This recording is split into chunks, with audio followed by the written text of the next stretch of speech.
বিসমিল্লাহির রহমানির রহিম। Hello everyone, আসসালামু আলাইকুম। কী অবস্থা, সবাই কেমন আছো? আশা করছি আল্লাহর অশেষ রহমতে সবাই অনেক বেশি ভালো আছো। আলহামদুলিল্লাহ আলহামদুলিল্লাহ আমিও ভালো আছি। সবাইকে জুম্মা মুবারক। নিয়ে আসলাম লাইফস্টাইল আর একটা নতুন স্পেশালি ব্লগ ভিডিও। আশা করছি ভালো লাগবে। আজকে আমি রান্না করে দেখাবো গরুর খাসির কলিজা, এবং এই সাথে এটাকে কি বলে, আমাদের দেশে বলে বিসমিল্লা। হ্যাঁ, সুন্দর একটা নাম, আমাদের দেশে বলে এটাকে বিসমিল্লা। আর তোমরা কি বলো আমি সঠিক জানি না। এটাকে আজকে আমি কীভাবে প্রসেসিং করছি সেটা দেখানো হয়নি, যদিও এটাকে সেদ্ধ করে আস্তাটাই সেদ্ধ করব আর কি। আস্তাটা সেদ্ধ করব, সেদ্ধ করে তারপর পানিটা ফেলে দেব, দিয়ে ছোট ছোট করে এই যে আমি চুলাটা ধরিয়ে দিছি। এইখানে দেব এখন একটু হলুদের গুঁড়ো আর গোলমরিচের গুঁড়ো দিচ্ছি, আর হালকা একটু লবণ দিয়ে সেদ্ধ করব। সেদ্ধ করে একদম পানিটা ফেলে দেব। তো আজকের এই ভিডিওটাতে দেখতে পারবা যে অনেকেই খাসির কলিজা এবং এই যে বিসমিল্লা যেটাকে বলি আমরা, এটাকে অনেকে খেতে চাই না গন্ধের জন্য। আর গন্ধবিহীন কিভাবে আমরা খাসির কলিজা এবং বিসমিল্লা ভুনা করতে পারি সেটাকেই আজকে দেখাবো ইনশাআল্লাহ। দিয়ে দিছি একটা ফ্রাই প্যানে পরিমাণ মতো তেল দিয়ে এখন পেঁয়াজ কুচি দিয়ে দিছি এক কাপ পরিমাণ।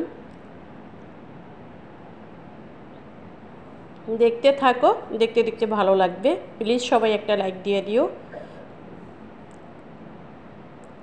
এই যে আমার পেঁয়াজটা মোটামুটি নরম হয়ে আসছে। অফ ক্যামেরা আমি একটু লবণও দিয়ে দিছি।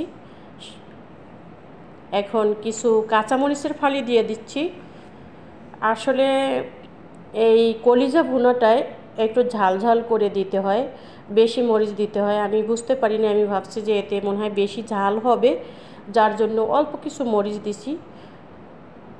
এই যে এইখানে আমার হোমমেড গরম মশলা একদম উঁচু উঁচু করে বড় এক চামচ দিয়ে দিছি। তারপরে হলুদের গুঁড়ো তাও 1 চামচ উঁচু করে দিয়ে দিছি। তারপরে দেব লাল মরিচের একদম টকটকা লাল কাশ্মীরি লাল মরিচের গুঁড়ো, আদা রসুনের পেস্ট, সব ধরনের মশলা। এখানে গরম মশলার ভিতরে যা আছে, এখানে কিন্তু গোলমরিচ, এলাচি, দারুচিনি, স্টার মশলা, সব কিছু মশলা আছে। একসাথেই আমি ব্লেন্ড করে নেই। আস্ত মশলা অনেক সময় দেই, আবার আজকে দেইনি, কারণ মুখে লাগে, অনেক বাছতে হয়। এই জন্য আজকে গুঁড়া মশলাটা দিয়েই আমি সবটা কলিজাটা আমি ভুনা করে নেব, রান্না করে নেব। দেখতে থাকো, ভালো লাগবে। অনেক মজার একটা রেসিপি, এত মজা হয়েছে। আর এইভাবে যদি প্রত্যেকটা টিপস ফলো করে রান্না করো, একটু গন্ধ আসবে না, একটুকু না। দেখবে খেতে অনেক অনেক মজা হবে। আমি তো খেয়েছি। আসলে অনেকেই জানি না আমরা কী কারণে গন্ধটা আসে, কী কারণে আসে না। এই যে এখন মশলাটা সুন্দর করে কষিয়ে নিচ্ছি। এখানে কিন্তু তেল কিন্তু বেশি দেইনি। আর এইখানে আস্ত রসুন দেবে। এই আস্ত রসুনটা দেওয়ার কারণেও অনেকটা গন্ধ কম আসে। এই রসুনের গন্ধটা একদম অনেকটা নির্মূল করে। যাই হোক, আরও কিছু আমি অ্যাড করব, দেখতে থাকো। দেখতে দেখতে বুঝতে পারবা যে হ্যাঁ কী কারণে গন্ধটা আসে আর আসে না। আমি এই কলিজাটাকে, আমি কিন্তু বিসমিল্লা বলো কলিজা বলো দুইটাই তো সাথে আছে। এই দুইটাকেই একবার কাটার আগে সেদ্ধ করছি, একবার কাটার পরে আবার সেদ্ধ করছি। দুইবার সেদ্ধ করে সুন্দর করে একদম 5-6টা ধোয়া দিয়ে, এই যে দেখো ছোট ছোট করে কেটে সব কিছু তেল চর্বি অল্প আছে, বেশি নেই তেমন একটা। সুন্দর করে তারপরে আমি সেদ্ধ করে ধুয়ে তারপরে এখন কিন্তু মশলা কষানো শেষ করে মশলার ভিতরে এটাকে নর্মালি আধা ঘন্টা আমি কষাবো।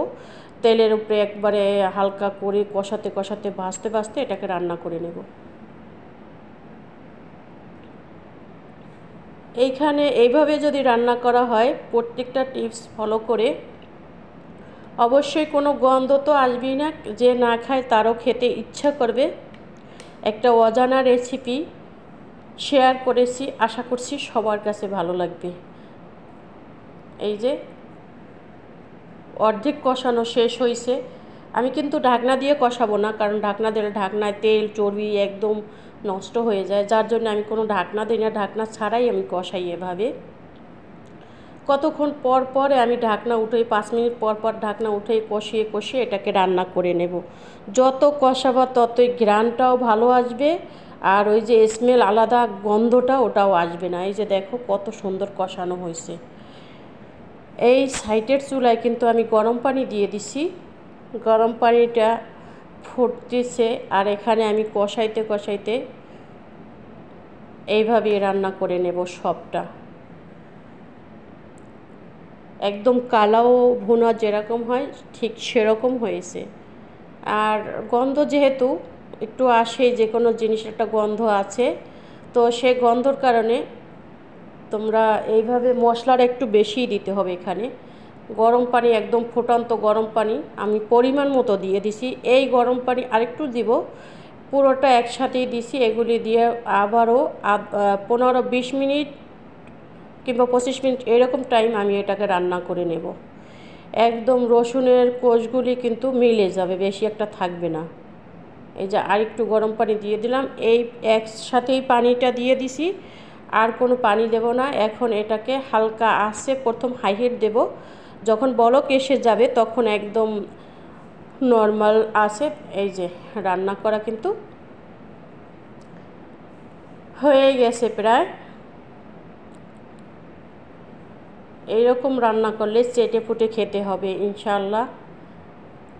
একবারে ট্রাই করে দেখতে পারো। আসলে আমি যেভাবে রান্না করছি, এখানে গরম মশলা মানে জিরার গুঁড়ো আর হচ্ছে কিছু ধনিয়ার গুঁড়ো ছিল, ওগুলি দিয়ে দিছি। এগুলি দেওয়ার পরে এটাই হয়েছে আসল টিপস রান্নার, এই একটু আগ মুহূর্তে। আর এই যে আরও যদি গন্ধ আসে, এই ধনেপাতাটা দিয়ে নাড়াচাড়া করে নামিয়ে খেয়ে দেখবা, একদম সেই রকম টেস্ট হবে, গন্ধ একদম থাকবে না। গন্ধ ছাড়া যেভাবে রান্না আমি করি সেটাই আজকে তোমাদের সাথে শেয়ার করলাম। খেতে কিন্তু ভীষণ মজা হয়েছিল। এই যে নেড়ে চেড়ে আমি ঝোলও কিন্তু রাখি নাই, একদম মাখো মাখো টাইপের, একদম যাতে মানে ভাতের সাথে রুটির সাথে যেভাবে খাও ওইভাবেই কিন্তু খুবই মজার হবে। আমার হয়ে গেছে, আমি এখন পরিবেশন করে নেব। আর দেখো এরকম একটা বাটি থাকলে ভাত বলো আর রুটি বলো খেতে কিন্তু ভীষণ মজার হবে। দেখেই তো লোভ লেগে যায়, তাই না? আমি এখন ভয়েস দিচ্ছি।